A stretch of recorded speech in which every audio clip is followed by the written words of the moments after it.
Lesson 3 of class 9 autumn অর্থাৎ শরৎকাল। লেখক জন ক্লেয়ার। প্রথমে আমরা লেখকের সম্বন্ধে পড়ব।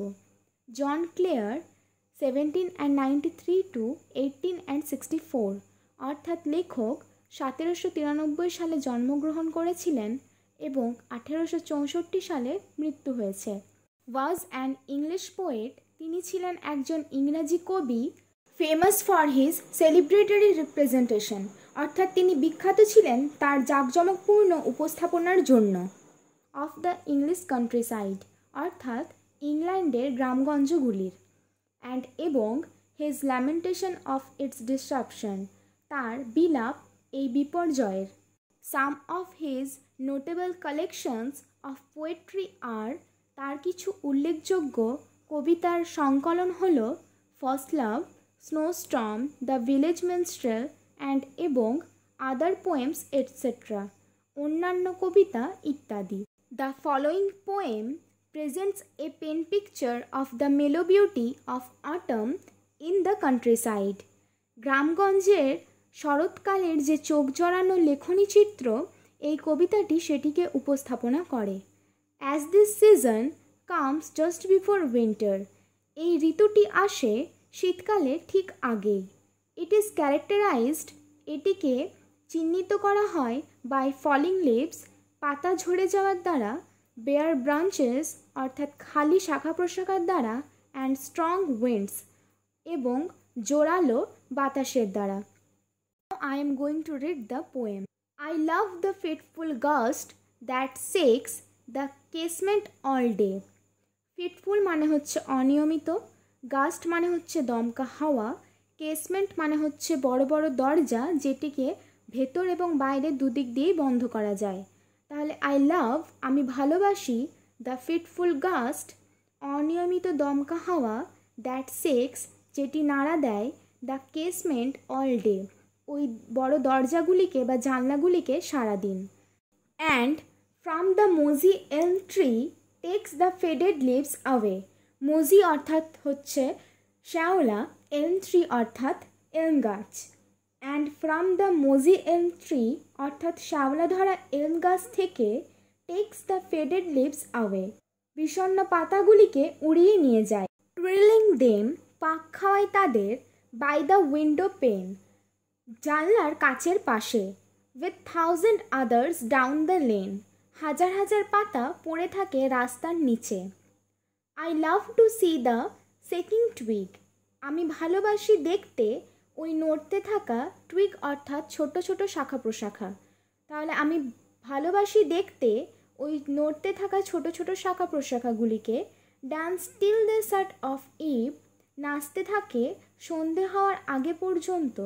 The sparrow on the cottage rig চড়ুই পাখি কুড়ে ঘরের ছাদে বসে।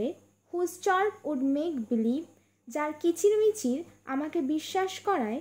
That spring was just now flitting by in summer slap with flowers to live যে বসন্ত যেটা ছলনা করে গ্রীষ্মের কোলে ফুলদের সঙ্গে চলে গেছে। I love to C the cottage smoke, এখানে কটেজ স্মোক অর্থাৎ ইংল্যান্ডে অতিরিক্ত ঠান্ডা হওয়ায় সেখানে প্রত্যেকটি বাড়িতেই একটা ফায়ার্স প্লেস বা আগুন জ্বালানোর জায়গা আছে, যেটার বাষ্পটা বার হওয়ার জন্য একটা চিমনিও থাকে, আর সেই চিমনি থেকে ধোঁয়াটি কোঁকড়ানোভাবে বের হয়।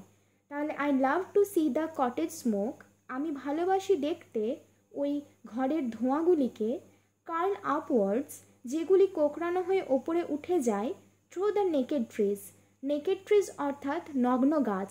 শরৎকালে গাছের সকল পাতাগুলি ঝরে যাওয়ার জন্য এখানে গাছগুলিকে নগ্ন বলা হয়েছে। তাহলে I love to C the cottage smoke আমি ভালোবাসি দেখতে ওই ঘরের ধোঁয়াগুলিকে। কার্ল আপওয়ার্ডস যেগুলি কোঁকড়ানো হয়ে ওপরে উঠে যায়। থ্রু দ্য নেকেড ট্রিজ নগ্ন গাছগুলি দিয়ে। The pigeons nestled round the court পায়রাগুলি বাসা বাঁধে খোয়ারের চারপাশে। অন ডাল নভেম্বর ডেজ লাইক ডেজ বিষণ্ণ নভেম্বরের দিনগুলি এই রকম। The cock upon the dunghill crowing dunghill অর্থাৎ গোবর, ক্রোয়িং মানে হচ্ছে মোরগের ডাক। তাহলে the cock upon the dunghill crowing মোরগটি গোবরের উপর বসে ডাক দেয়। The mill sails on the heath a going অর্থাৎ ঊষর প্রান্তর ঢালু জমি অর্থাৎ কল চলছে ওই ঊষর প্রান্তর ঢালু জমির ওপর। The feather from the raven's breast falls on the stubble lea. Ravens মানে হচ্ছে দ্বারকাক, স্ট্যাবল লি মানে হচ্ছে শস্য কাটার পর যে অর্ধেক অংশ রয়ে যায় জমিতে সেই জমিটিকে স্ট্যাবল লি বলা হচ্ছে। The feather from the raven's breast অর্থাৎ পালকগুলি দ্বারকাকের বুক থেকে ফলস পড়ে on the stubble lea. Stubble lea অর্থাৎ ওই অর্ধশস্য থাকা যেই জমিটি আছে সেই জমিটির ওপর। The acorns near the old ক্রোজ nest fall pattering down the tree. Acorns মানে হচ্ছে ওক গাছের বাদামি ফল, প্যাটারিং মানে হচ্ছে টুপটাপ শব্দ। তাহলে the acorns near the old ক্রোজ nest, ওই ওক গাছের ফলগুলি বুড়ো কাকের বাসার কাছে ফল পড়ে প্যাটারিং ডাউন দ্য ট্রি, টুপটাপ করে গাছের নিচে। The grunting pigs that wait for all. Grunting pigs মানে হচ্ছে ঘোদ করা শূকর। তাহলে ওই ঘোদ করা শূকর দ্যাট ওয়েট ফর অল, যে অপেক্ষা করে এই সবের জন্য, এখানে ফর অল অর্থাৎ অ্যাকর্নস ওক গাছের ফলটিকে বোঝানো হয়েছে। তাহলে ওই grunting pigs that wait for all অর্থাৎ ঘোদ করা শূকরটি অপেক্ষা করে ওই ওক গাছের ফলগুলির জন্য। স্ক্র্যাম্বল ছুটাছুটি করে, অ্যান্ড হারি এবং তাড়াহুড়ো করে, ওয়্যার দে ফল কখন তারা পড়ে, অর্থাৎ ওই ওক গাছের ফলগুলি কখন পড়ে তার জন্য তারা ছুটাছুটি করে, তাড়াহুড়ো করে।